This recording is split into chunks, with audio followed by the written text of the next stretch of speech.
శుక్లాంబరధరం విష్ణుం శశివర్ణం చతుర్భుజం ప్రసన్నవదనం ధ్యాయేత్ సర్వవిఘ్నోపశాంతయే. ఓం గం గణపతయే నమః. ఓం శ్రీమాత్రే నమః. ఓం శ్రీ గురుభ్యో నమః.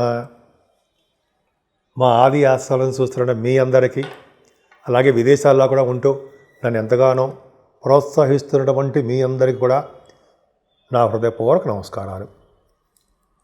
ఇప్పుడు మనం ఫిబ్రవరి 1 తారీఖు 2026 నుండి 7th ఫిబ్రవరి 2026 వరకు ఈ వారం రోజులు గ్రహాల యొక్క ప్రభావం ఎలా ఉండబోతున్నాయి, మొత్తం మేషరాశి నుంచి మీనరాశి వరకు కూడా మీకు ఎలా ఉండబోతుందో తెలుసుకుందాం. దానికంటే ముందర నా పేరు వాడ్రే ఆదినారాయణ శర్మ, ఆది ఆస్ట్రాలజీ. మీకు మీ జాతకాలు తెలుసుకోవాలనుకుంటే మీ date of birth, time of birth, place of birth ఉంటారండి. వివాహాది వేడుకలు కానీ, అదే చదువు రావట్లేదు చదువు గురించి కానీ, లేకపోతే ఉద్యోగ సమస్యలు కానీ, అనారోగ్య సమస్యలు కానీ, అనేక రకాల సమస్యలు, ఫారిన్ కంట్రీస్ వెళ్ళడం కానీ, ఇవన్నీ జాతకాల్లో ఉంటాయి. మీరు తెలుసుకోవాలనుకుంటే తప్పకుండా మీరు నన్ను కన్సల్ట్ చేయండి, లేదా నా వాట్సాప్కి మెసేజ్ పెట్టండి. నా నెంబర్ 7075389589 7075389589కి మీరు మెసేజ్ పెట్టండి. కింద స్క్రోల్ అవుతుంది, దానికే మెసేజ్ పెట్టండి. తప్పకుండా మనం చెప్తాం. అంతేకాదండి, వాస్తు సంబంధించిన మీకు ప్రాబ్లమ్స్ ఉన్నా, డౌట్స్ ఉన్నా, ఒకవేళ చూపించుకోవాలనుకున్నా కూడా మీరు నన్ను ఫోన్లోనే కన్సల్ట్ చేయొచ్చండి. తప్పకుండా నేను మీకు పరిష్కార మార్గాలు, సూచనలు కూడా సూచిస్తాను. నేను యాక్చువల్గా 1990 నుంచి నేర్చుకున్నానండి. 1990 నుంచి కూడా నాకు జాతకాలు వచ్చు. 85 నేను సింగరేణిలో చేరాను. సార్ పక్కన పెడదాము. 35 ఇయర్స్ నుంచి నేను ఇందులో ఉన్నాను. ప్లస్ 34 ఇయర్స్ నాకు ఫైనాన్స్ అండ్ అకౌంట్స్లో నేను సింగరేణిలో అకౌంట్స్ ఆఫీసర్గా ఉన్నా. సరే, అది పక్క పెడదామని కొత్తగూడెం పక్క పెడదాం. నేను ముఖ్యంగా ఈ ఆఫ్టర్ దిస్ వన్ అంటే మన సర్వీసెస్ అయిపోయిన తర్వాత కూడా నేను ఇందులో రావడం జరిగింది. 1 ఫిబ్రవరి నుండి 7th ఫిబ్రవరి ఈ వారం రోజులు కూడా గ్రహాలు ఏ రాశిలో ఉన్నాయో తెలుసుకుందామని ముందుగా గురుడు మిథున రాశిలోను, అలాగే కేతు సింహరాశిలోను, రవి బుధ కుజ శుక్రులు ఆల్మోస్ట్ మనకి మకర రాశిలోను, అలాగే బుధుడు 3వ తారీఖు నుంచి కుంభరాశిలోను, శుక్రుడు 6వ తారీఖు నుంచి కుంభరాశిలోను, రాహుతో కలిసి ఉన్నాడు. అంటే రాహువు బుధ శుక్రుల కాంబినేషను కుంభరాశిలోను, అలాగే శనీశ్వరుడు ఎప్పటిలాగే మీనరాశిలోనూ ఉన్నారు. సో ఈ 1st తారీఖు నుండి ఫిబ్రవరి 1st తారీఖు నుండి ఫిబ్రవరి 7వ తారీఖు వరకు కూడా 12 రాశుల వారి గురించి ఇప్పుడు తెలుసుకుందాం మనం. సింహరాశి వారికి సింహంలాగానే ఉంటారండి. కాకపోతే కొద్దిగా భయము ఉంటుంది. కానీ కుటుంబంలో చిన్న చిన్న కలతలు, ఇబ్బందులు ఇవి భయపడకండి. ఎందుకు నాకుండవా, ఎవరికైనా ఉంటాయండి కొంచెం. ఎందుకంటే ఆ కాంబినేషన్ చెప్పాలి కాబట్టి చెప్తున్నాము. శనీశ్వరుడు వలన ఇబ్బందులు, దూర ప్రాంత ప్రయాణాలు, అయితే మీరు ఇంట్లో నుంచి ఉండి బయటికి వెళ్ళి చదువుకోవడాలు, ఎందుకంటే ఉన్న ఊరు నుంచి దూరంగా వెళ్ళాలి, తల్లిదండ్రుల దగ్గర నుంచి దూరం వెళ్ళడం అంటారు కదా, అది ఉండడము. ఫైనాన్షియల్గా సకాలంలో వేళపడి ధనం సకాలంలో రాలేకపోవడము, వేళపడి భోజనం చేయలేకపోవడము ఉంటాయండి. ఎక్కువగా షార్ట్ జర్నీస్ చేసేస్తుంటారు, మీ తోబుట్టులు కలుస్తుంటారు. మీకు విహారయాత్రలు కానీ మీకు తీర్థయాత్రలు చేయడానికి ఎక్కువ అవకాశాలు మాత్రం కనిపిస్తున్నాయి. చదువులో ఆటంకాలు లేకుండా చాలా బ్రహ్మాండంగా సక్సెస్ రేట్ ఎక్కువ ఉంటుంది. ఎందుకంటే 4th హౌస్ లార్డ్ కుజుడు ఎగ్జాల్టేషన్లో ఉచ్చ స్థితిలో ఉండడమే కారణము. సో ఎంత బాగుందో, తల్లిగారికి బాగుంటుంది. అంతేకాకుండా భూములు కానీ వాహనాలు కానీ కొనుక్కుంటారు మీరు. అంతేకాకుండా రైతులకు కూడా చాలా బాగుంటుందండి ఈ వారం మొత్తం కూడా. మీ మ్యూజిక్ వాయించే వాళ్ళకి అద్భుతంగా ఉంటుంది. పుత్ర సంతానం కలగడానికి ఎక్కువ అవకాశం ఉంది. సంతానం పుట్టడం విషయంలో లేట్ అయిపోతుంటుంది. సంతానం వలన అభివృద్ధి ఉంటుంది. మీకు సంతానం వలన ధనప్రాప్తి కలుగుతుంది. సంతానం వలన అదృష్టం కలుగుతుంది, మగ సంతానం వలన. సో ఇది పక్కన పెడదామండి. ముఖ్యంగా సాహిత్య రంగంలో మీరు బాగా రాణిస్తారు. మీకు జనాకర్షణ ఎక్కువ.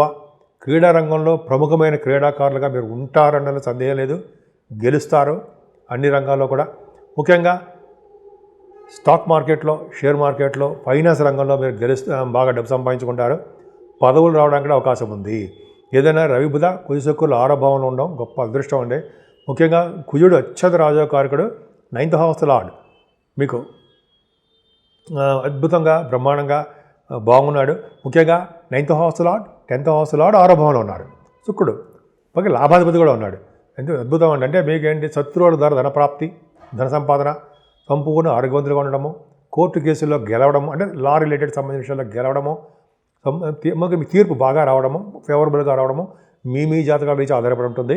అదొకటి. గవర్నమెంట్ సంబంధించిన వాటిల్లో మీరు గెలుస్తారండి. ప్రభుత్వ రంగ సంస్థలు ఉద్యోగాలు వస్తాయి. ముఖ్యంగా ఆడిటర్స్గా మీరు బాగా సక్సెస్ అవుతారు. డాక్టర్స్ వృత్తిలో చలామణి అవుతారు. డాక్టర్స్ వృత్తిలో చలామణి అవ్వడం అంటే డాక్టర్స్గా మీరు మంచి నేమనిఫేం పొందుతారు. అలాగే వివాహ శుభకార్యాలు జరుగుతాయండి మీ ఇంట్లో.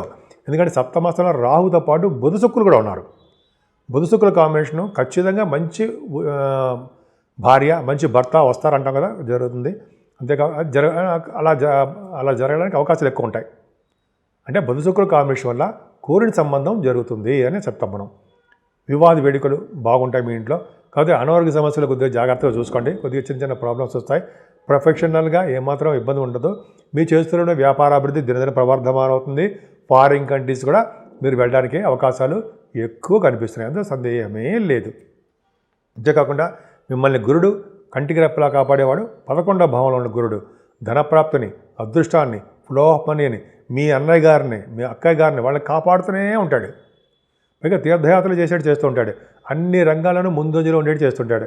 గురుడు మీకు కంటికి రెప్పలాగా మిమ్మల్ని సర్వదా రక్షగా ఉంటుంటాడు. ఈవెందో శనీశ్వరుడు అష్టమస్థానంలో ఉన్నప్పటికీ గురుబలం ఉండడం వల్ల మీకు శని వలన వచ్చే దోషాలు తగ్గుముఖం పడుతుంటాయి. కాకపోతే అంటే నీటి వల్ల ప్రమాదం కలగడానికి మాత్రం అవకాశాలు ఉన్నాయి. ఇప్పుడు మనం పరిష్కార మార్గాల గురించి తెలుసుకుందాం. 12 రాశుల వారు కూడా, అంటే మేషరాశి నుంచి మీనరాశి వారి వరకు కూడా 12 రాశుల వారు ముఖ్యంగా చేసుకోవాల్సిన పరిష్కార మార్గాలు అంటే మనం ఏ పూజ చేస్తే బాగుంటుంది అనేది తెలుసుకుందామండి. ఇలా చేసినందుకు మాత్రాన ఒకేసారి మనకేమీ లైఫ్ మారిపోదు. కానీ మనకు వచ్చే అడ్డంకులు అంటే మనకి ఏమైనా ప్రాబ్లమ్స్ నుండి కొంచెం బయటపడడానికి అవకాశం ఉంటుంది.